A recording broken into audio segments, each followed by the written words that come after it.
예루살렘 교회 지도자들이 좀 지나치다 싶을 정도로 제안을 하는데 바울이 그 제안을 아무런 이유 없이 받아들입니다.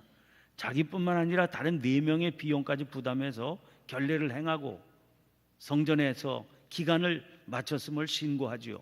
그런데 그 이후 전개되는 내용을 보면 최선을 다한 바울의 마음과는 전혀 반대되는 그런 방향으로 전개가 됩니다. 27절 말씀 보면 아시아로부터 온 유대인들이 성전에서 바울을 보고 모든 무리를 충동했다 그랬습니다. 그들이 고발한 내용은 28절 말씀처럼 헬라인을 데리고 성전에 들어가서 이 거룩한 곳을 더럽혔다 하는 것입니다. 왜 그런 거 아니? 29절 이는 그들이 전에 에베소 사람 드로비모가 바울과 함께 시내에 있음을 보고 바울이 그를 성전에 데리고 들어간 줄로 생각함이러라. 순전히 오해에서 비롯된 것인데, 그런데 일단 대중이 흥분하게 되니까 내용의 진실 여부를 가릴 경황이 없게 된다 하는 게 문제입니다. 그래서 30절에 21장이죠. 온 성이 소동하여 백성이 달려와 모여 바울을 잡아 성전 밖으로 끌고 나가니 문들이 곧 닫히더라 그랬습니다. 그래서 수습을 할 수 없는, 걷잡을 수 없게 된 그런 상황인데, 다행히 31절을 보면 소문이 군대의 천부장에게 들렸다는 거지요. 그 시절에 이제 로마 정부가 가장 경계하는 게 군중들이 모여서 소요를 일으키는 겁니다. 왜냐하면 무슨 이유로든 소요가 일어나게 되면 그들 입장에서 보면 불순한 그런 민족 독립운동의 분기점이 될 우려가 있기 때문이죠. 지금 혼란한 상황 보시지 않습니까? 이렇게 일단 불이 붙어버리면 그러면 이거 걷잡을 수 없어지니까 거기 이 독립운동하는 사람들이 불을 붙이게 되면 그 이제 큰 어려움을 초래하게 되기 때문입니다. 그런데 지금 오순절이라고 하는 특별한 절기 아닙니까? 그런 소요가 일어날 수 있는 아주 중요한 절기지요.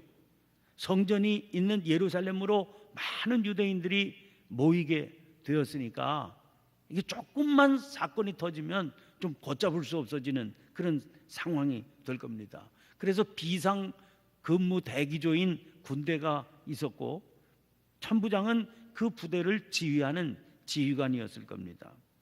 그러니까 그렇지 않아도 예의주시하고 있다가 소요가 일어났다 그러니까 기다렸다는 듯이 32절을 보면 급히 군인들과 백부장들을 거느리고 달려 내려갔다 그랬거든요. 군부대의 긴급 출동으로 바울은 구사일생으로 죽음에서 건짐을 받게 됩니다.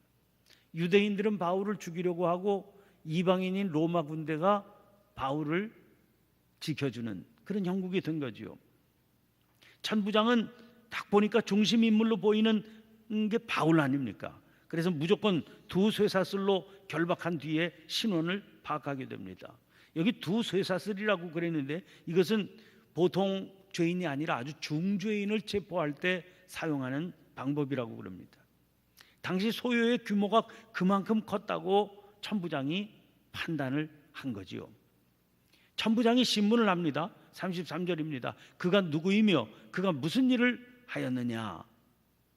바울에게 직접 물은 게 아니라 대중들에게 당신들 왜 이 사람이 이렇게 공격하느냐 그렇게 물은 거지요. 그러니까 34절을 보니까 무리 가운데서 어떤 이는 이런 말로 어떤 이는 저런 말로 소리치거늘 천부장이 소동으로 말미암아 진상을 알 수 없어서 그를 영내로 데려가라 명하니라.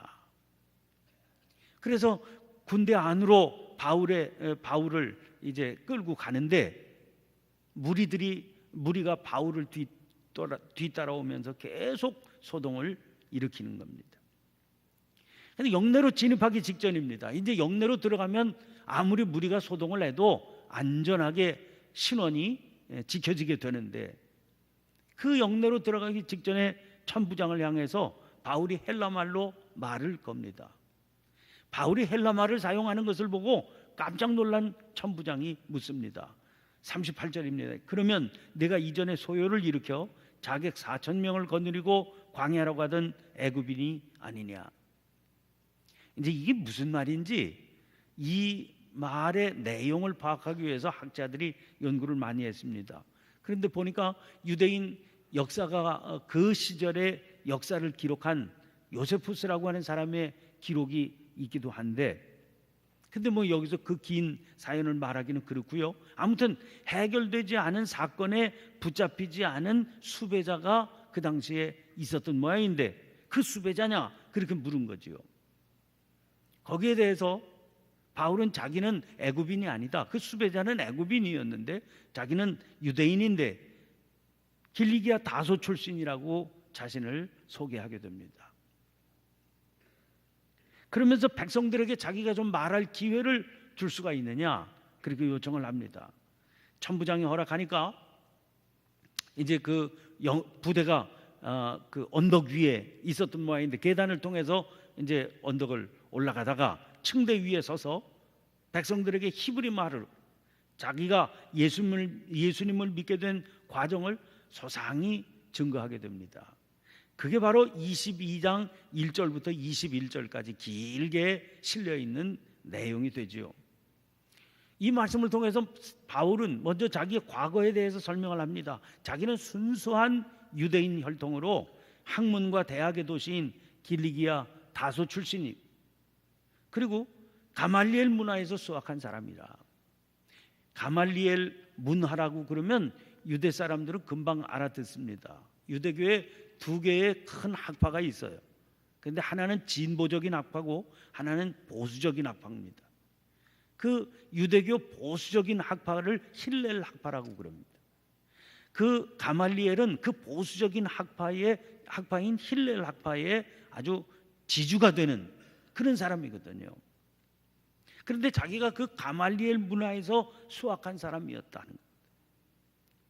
그리고 그뿐만 아니라 여호와 하나님의 일에 누구보다도 열심히 있는 사람이어서 자기가 전에는 기독교인들에게 가혹한 핍박을 했던 사람이다, 그렇게 자기를 소개합니다.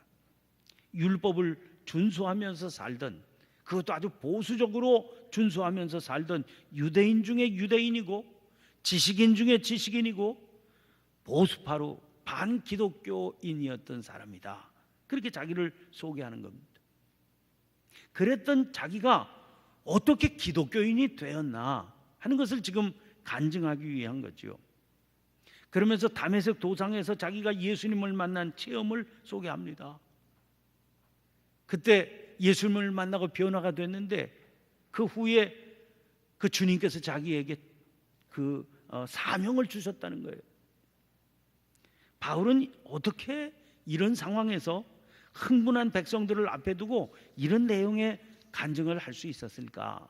그게 참 대단해 보입니다. 지금 영내로 빨리 들어가서 위험에 처한 자기가 보호를 받아야 될 입장인데, 그런데 그 영내로 들어가는 걸 잠시 멈추고 이 얘기를 지금 군중들에게 하고 있는 겁니다. 사명받은 바울의 삶 전체가 복음 전도를 위해서 바쳐진 결과이기 때문에 이게 가능했던 거죠. 자기 목숨을 돌아보지 않고 제일 시급한 건 사람들에게 복음을 전하는 거다. 그게 그저 말로가 아니라 사도 바울의 삶 전체가 그렇게 채워져 있기 때문에 그런 시야가 열리게 된 것 아니겠습니까? 갈라디아서 2장 20절 말씀 보면 내가 그리스도와 함께 십자가에 못 박혔나니 그런즉 이제는 내가 사는 것이 아니요 오직 내 안에 그리스도께서 사시는 것이라. 이제 내가 육체 가운데 사는 것은 나를 사랑하사 나를 위하여 자기 자신을 버리신 하나님의 아들을 믿는 믿음 안에서 사는 것이라. 그렇게 고백하고 있지 않습니까? 그렇기 때문에 로마서 14장 8절 보면 우리가 살아도 주를 위하여 살고 죽어도 주를 위하여 죽나니 그러므로 사나 죽으나 우리가 주의 것이로다. 그렇게 고백하고 있습니다. 고린도전서 10장 31절에서는 그런즉 너희가 먹든지 마시든지 무엇을 하든지 다 하나님의 영광을 위하여 하라. 그렇게 권면하고 있습니다. 사도 바울은 그런 사람이었거든요. 그러니까 이런 사도 바울이 아니면 군대에 의해서 건짐을 받고 영내로 들어가게 된 게 참 다행이다, 그렇게 생각하고 빨리 영내로 들어갈 발걸음으로 급했을 겁니다. 그러나 바울은 이런 삶을 살아가던 사람이었기 때문에 그 마음 때문에 그에게는 모든 상황이 복음을 전하는 전도의 상황으로만 보이는 겁니다. 여러분, 지금 바울이 처한 상황을 일반적인 눈으로 보면 지극히 위험한 상황입니다. 한시라도 빨리 부대 안으로 들어가야 될 그런 상황이지요. 그런데 바울은 전혀 다른 삶을 살고 있는 겁니다. 가치관이 다르고 삶의 목적이 다른 사람입니다. 그렇게 바울의 입장에서 보니까 이 지금 최악의 상황인 이 상황이 전도를 할 수 있는 최선의 상황으로 보이는 거지요. 한번 생각해 보세요. 바울이 어디에 가서 무슨 방법을 동원해야 이 많은 유대인들을 한자리에 모아놓고 복음을 그 사람들에게 전할 수 있겠습니까? 이런 방법이 아니면 한 사람 한 사람 찾아다니면서 다 전도하고 그래야 될 텐데, 지금은 이 군중들이 한꺼번에 와 있는 상황 아닙니까? 아니, 이건 사람이 노력한다고 될 수 있는 상황이 아닌데 저절로 이런 상황이 벌어져 있는 것 아닙니까? 자기 발로 다 모여 있는 거예요 지금. 비록 그 사람들이 자기를 향한 미움으로 가득한 흥분 상태에 있기는 하지만 수많은 사람들이 지금 자발적으로 모여 있는데 이 좋은 상황을 어떻게 놓치겠습니까? 게다가 자기가 붙들려가는 군 부대는 높은 계단 위에, 언덕 위에 위치해 있어서 지금 딱 복음을 전하라고 강단이 잘 준비되어 있는 것 아닙니까? 높은 데서 잔뜩 모여 있는 사람들에게 목소리를 외쳐서 전하면 다 들릴 수 있는 그런 상황이 마련되어 있으니까 이건 하나님께서 마련해 주신 복음 전도의 기회, 아주 중요한 기회, 아주 복된 기회지요. 그뿐입니까? 로마 정부의 천부장이 동원이 돼서 부하들을 다 거느리고 호위무사처럼 자기를 경호하면서 그러면서 지금 복음을 전할 수 있게 해놨으니까 이거는 기가 막힌 상황이 전개가 된 셈이죠. 바울의 이런 마음을 헤아려 보니까 복음성가 가사가 떠올랐습니다. 우리가 잘 부르는 복음성가 가운데 모든 상황 속에서 이런 복음성가가 있죠. 모든 상황 속에서 주를 찬양할지라 주는 너의 큰 상급 큰 도움이시라. 주의 얼굴 구할 때 주의 영을 부으사 크신 사랑 안에서 주를 보게 하소서. 내 영혼이 확정되어 싸우니 믿음에 눈들어 주를 바라봅니다. 내 영혼이 확정되어 싸우니 믿음에 눈들어 주를 바라봅니다. 주를 찬양할 때 주의 나라 이미 임했네. 그 영원한 나라 보게 하소서. 내 영혼이 확정되어 싸우니 믿음에 눈들어 주를 바라봅니다. 내 영혼이 확정되어 싸우니 믿음에 눈들어 주를 바라봅니다. 여러분, 내 영혼이 확정되었다는 말이 무슨 말입니까? 주님께 온전히 사로잡혀 있다는 말 아닙니까? 그러면 우리는 어떤 상황 속에서도 주님을 찬양할 수 있고 그리고 주님을 증거할 수 있는 줄로 믿습니다. 바울이 그렇게 변론을 하는데 그런데 그렇다고 쉽게 군중들이 녹아내리겠습니까? 그 변론을 듣던 도중에 흥분한 군중들이 소란을 일으켜서 변론이 중단되고 맙니다. 거기 24절 이제 본문 말씀으로 들어가는데 24절을 보면 천부장이 바울을 영내로 데려가라 명하고 그들이 무슨 일로 그에 대하여 떠드는지 알고자 하여 채찍질하며 신문하라 한대. 지금 바울은 지금 히브리 말로 변론을 한 것 아닙니까? 군중들도 히브리 말로 떠들고 난리가 났는데 로마 사람인 이 천부장은 무슨 얘기를 하고 무슨 일 때문에 이렇게 난리를 피는지 알 수가 없는 거지요. 그래서 그 이유를 알고 싶다는 겁니다. 그래서 바울을 채찍질해서 도대체 무슨 일이냐 불어라 그렇게 신문하라고 했다는 거죠. 여러분, 로마는 법치국가로 유명한 나라입니다. 법치국가라고 하는 건 재판을 받아서 법을 어겼다는 판결을 받아야 처벌을 하든지 말든지가 결정이 되는 겁니다. 그게 법치국가 아닙니까? 근데 지금 그 법치국가의 공무원인 천부장은 단지 영문을 알고 싶다는 이유로 갖다가 사람을 데려다가 채찍질해라, 그렇게 명령을 내리고 있는 겁니다. 채찍질을 해서 영문을 알아봐라 하는 것은 대놓고 고문을 행하라 하는 것과 다르지 않지요. 아마 이런 태도가 로마 군인들이 식민지 백성들을 대하는 태도였을 겁니다. 지금 유대인이니까 이렇게 행해도 아무런 잘못이 없다, 천부장은 그렇게 생각했겠지요. 그러니까 로마의 법치라고 하는 것은 단지 로마 시민권자들에게나 해당이 되는 내용이로구나 하는 걸 알 수 있습니다. 이 말은 당시 로마 시민권자가 지닌 엄청난 법적 권리가 얼마나 대단했었나 하는 것에 대한 증거가 되기도 합니다.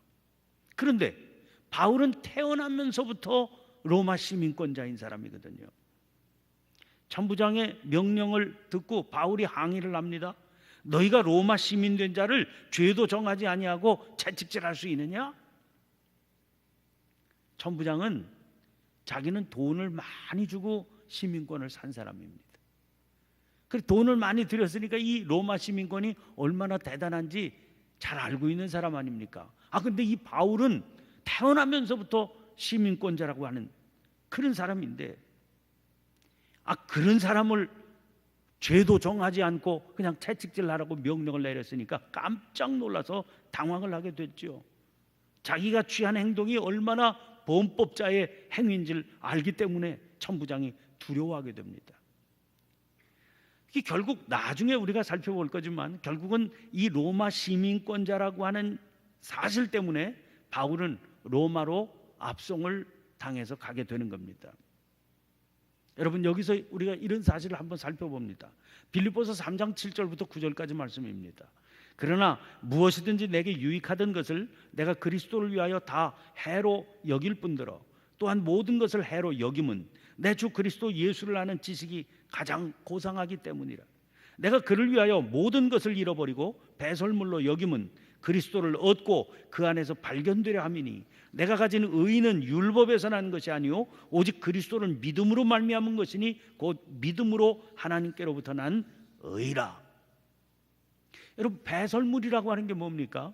사전을 찾아보니까 동물 체내에서 몸 밖으로 노폐물로 내보내진 물질, 이렇게 되어 있습니다.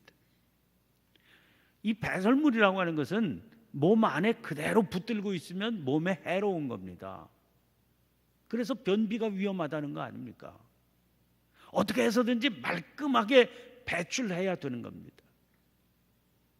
바울은 주님을 알기 이전에 자기가 자랑스럽게 여기던 모든 것들을 다 해로 여겼다고 그랬어요. 배설물처럼 여겼다는 겁니다. 다 그건 의미가 없다, 버리고 싶다, 이렇게 생각했다는 겁니다. 왜 그렇습니까? 내 주 그리스도 예수를 아는 지식이 가장 고상하기 때문에 그 앞에는 내가 예수 그리스도를 가장 아는 게 가장 고상한 거기 때문에 그 앞에 다른 자랑 삼던 그 모든 것들이 다 아무것도 아닌 배설물 같은 것들이라는 거예요. 그래서 고린도후서 10장 17절, 고린도전서 1장 31절 이런 데 보면 자랑하는 자는 주 안에서 자랑할지니라, 그렇게 말씀했습니다. 고린도후서 11장 30절, 또 고린도후서 12장 5절 이런 데 보면 내가 부득불 자랑할진데 내가 약한 것을 자랑하리라, 그렇게 외치고 있습니다. 예수 그리스도 외에는 자랑할 게 자기에게는 아무것도 없다는 거예요. 그 앞에서 예수 믿기 전에 자랑거리로 삼았던 모든 것들은 다 배설물 같은 것들이다, 그렇게 외치고 있습니다. 그렇다면 여러분, 로마의 시민권이라고 하는 것은 지금 사도 바울이 얘기하는 배설물 가운데 하나라고 속할 수 있는 것 아닙니까? 그런데 배설물처럼 다 해로 여긴다 하던 그 로마 시민권을 아주 요긴하게 사용하고 있는 겁니다. 여러분, 어떻게 보면 모순되고 어떤 서로 앞뒤가 맞지 않는 것 같아 보이는 이 태도, 여기 핵심이 있습니다. 문제는요, 모든 상황 속에서 주님을 증거하고 찬양하는 삶을 산다는 이 바울의 분명한 태도가 중요한 겁니다. 그 태도가 분명하면 배설물처럼 여기는 삶의 조건들까지도 유익이 된다는 겁니다. 요 며칠 미국 대통령 선거가 끝난 뒤에 의회의 결과 때문에 여론이 분분하지요. 그래서 미국 대통령에 대해서 생각을 해보게 됩니다. 얼마나 대단한 영향력을 세계적으로 끼치는 자리입니까? 그런데 미국의 39대 대통령이 지미 카터입니다. 대부분의 대통령은 한 번 하면 4년 임기로 한 번 하면 웬만하면 재선에 성공하게 되어 있습니다. 그래서 재선에 성공하지 못한 대통령이 별로 없어요. 지미 카터는 한 번밖에 못했습니다. 대통령 4년하고 선거에서 떨어져 가지고 한 번밖에 못하고 사라졌습니다. 아주 인기 없는 대통령이었습니다. 재선에 성공하지 못할 정도로 인기가 없는 사람. 왜 그러냐? 이 사람이 대통령하고 있는 동안에 사람들은 저 사람은 현실 정치에는 어울리지 않는 사람이다. 왜? 지나치게 도덕적이고 지나치게 종교적인 사람이다. 입만 벌리면. 우리나라에도 왔었는데 박정희 대통령 만나서 회담할 때 전도부터 했다는 거예요. 응? 당신 예수 믿으라고. 그러니까 이게 현실 정치에 저 어울리지 않는 사람이다. 그런데 이 사람이 재선에 실패하고 난 뒤에 고향으로 낙향한 뒤부터 놀라운 사람으로 주목을 받고 있는 겁니다. 여러분, 대통령이 인생의 목표였던 사람이라면 대통령이 됐잖아요. 인생의 최종 목표를 이룬 겁니다. 최종 목표를 이루었기 때문에 그 자리에서 내려오게 되면 그 뒤부터는 할 일이 없습니다. 자기가 대통령으로 하고 있었던 기간 동안에 있었던 일들을 회고록이나 쓰든지, 아니면 그런 일 가지고 여기저기 강연이나 다니면서 돈이나 벌든지, 그 뒤에 생애는 할 일이 없는 거예요. 그것밖에. 대통령이 최종 목표가 되니까 신앙인이라고 그러면 신앙조차 그 목표를 이루기 위한 수단으로 전락해버리게 되는 겁니다. 우리가 많이 보고 있잖아요. 그러나 카터는 대통령이 목표가 된 사람이 아닙니다. 그래서 자기가 전직 대통령이었다는 사실을 내세워서 더 높은 목표를 위해서 달려갑니다. 헤비타트 운동 활발히 펼치고요. 세계 분쟁 지역을 찾아다니면서 평화 수립을 위해서 공헌을 하는 영향력 있는 사람이 된 겁니다. 그래서 누군가 이렇게 재미있는 말을 했어요. 지미 카터는 미국의 대통령직을 발판으로 삼은 유일한 사람이다. 대통령직이 최종 목적이 아니라 그게 발판이 돼서 더 높고 더 고상한 목표를 위해서 대통령직을 발판 삼아서 활동하는 사람이라는 겁니다. 잘 표현된 얘기죠. 이 사람에게는 그리스도를 아는 지식에 가장 고상한 가치가 있다 하는 사실 때문에 미국의 대통령이었다고 하는 사실조차 그 앞에서는 자랑거리가 아니었습니다. 자기 삶의 목표가 될 수 없었던 겁니다. 믿음의 가치를 위해서는 그것조차 언제든지 배설물처럼 여길 수 있는 겁니다. 그런 마음을 품으니까 그 미국의 대통령직이라고 하는 게 하나님 나라의 유익을 추구하는데 도움을 주는 요인이 되더라는 거예요. 이런 분명한 가치관이 서 있으면 여러분, 하나님의 역사가 얼마나 놀라운지요. 자기 삶의 과거의 수치스러운 과거까지도 유익하게 사용할 수 있게 되는 겁니다. 저는 윤영주 장로님 간증을 한 두어 차례 들었는데요. 이 양반이 20대 초반에 대마초 피우다가 붙들려 들어가서 유치장에서 비참하게 전락한 자기를 주님께서 찾아오셨다, 이런 간증을 하더라고요. 여러분, 주님을 만난 이 사건이 아니면, 아니 그 어린 시절에 대마초 피우다가 화려한 무대에서 활동하다가 그냥 하루아침에 유치장으로 구속돼서, 그래서 죄인 취급받고 말이지, 재판받고 그랬다. 그게 무슨 그렇게 자랑스럽고 무슨 그렇게 내세울 일이겠습니까? 수치스러운 일이고 부끄럽고 감추고 싶은 과거 아닙니까? 이 양반이 47년생이니까 지금 우리 나이로 70입니다. 그러니까 한 20대 초반이면 근 50년 지난 일 아닙니까? 제가 이 양반 간증을 처음 들었을 때부터 한 20여 년 사이인데, 들을 때마다 그 간증해요.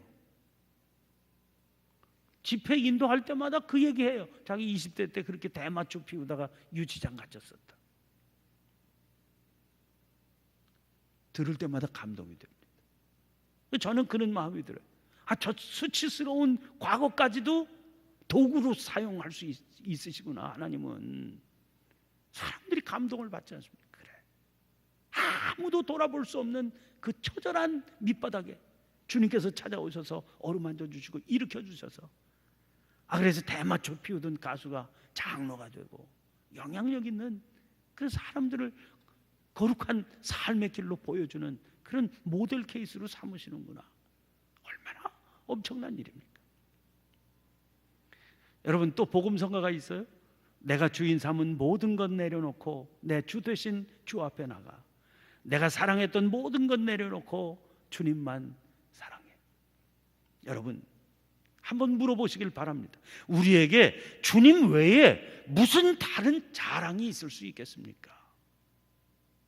주님 외에 자랑으로 삼고 있는 그게 우리의 인생의 벽이 되고 있는 겁니다. 우리를 가둬놓고 있는 겁니다. 그 벽 안에 갇혀 있으면 자기는 자랑스럽게 여길 수 있지만, 그 벽 안에 갇혀 있으면 여러분, 우리는 땅끝을 품을 수 없는 겁니다. 땅끝을 향해서 갈 수가 없는 겁니다. 그러나 주님의 영광을 위해서 그 자랑을 사용할 수 있게 되기만 하면, 이건 아무것도 아닌 거지만 주님의 영광을 위해서라면 얼마든지 드릴 수 있다. 그러면 그 자랑은 땅끝을 우리로 하여금 향하게 하는 요긴한 도구가 된다는 거죠. 바울은 자기가 태어나면서부터 로마 시민권자라는 거, 그 아무것도 아닌 것으로 생각했어요.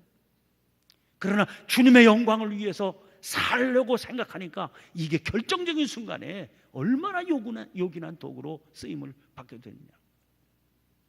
여러분, 지금까지 우리의 삶의 자랑으로 삼던 요소들이 어떤 겁니까? 그 요소들 버리시길 바랍니다. 그 벽을 넘어가시길 바랍니다. 그러면 그 자랑스럽게 생각하던 것들이 주님의 영광을 위한 아름다운 자원으로 변화된다는 겁니다.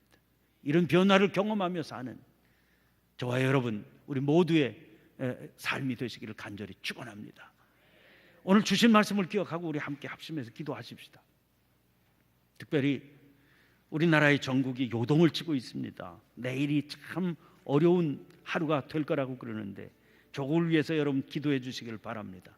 또 오늘 주신 말씀을 붙들고 우리가 헛된 자랑거리 속에 묶여 살지 않고 그 자랑, 그 내세울 것들 다 주님의 영광을 위해서 드릴 수 있도록, 그래서 땅끝을 향해 갈 수 있도록 주여 저희를 붙들어 주시옵소서. 간절히 기도하시고 성령이 기도하게 해주시는 제목을 따라 자유롭게 기도하시고 자유롭게 돌아가시길 바랍니다. 주여 한번 힘차게 외치고 통성으로 기도합니다. 주여!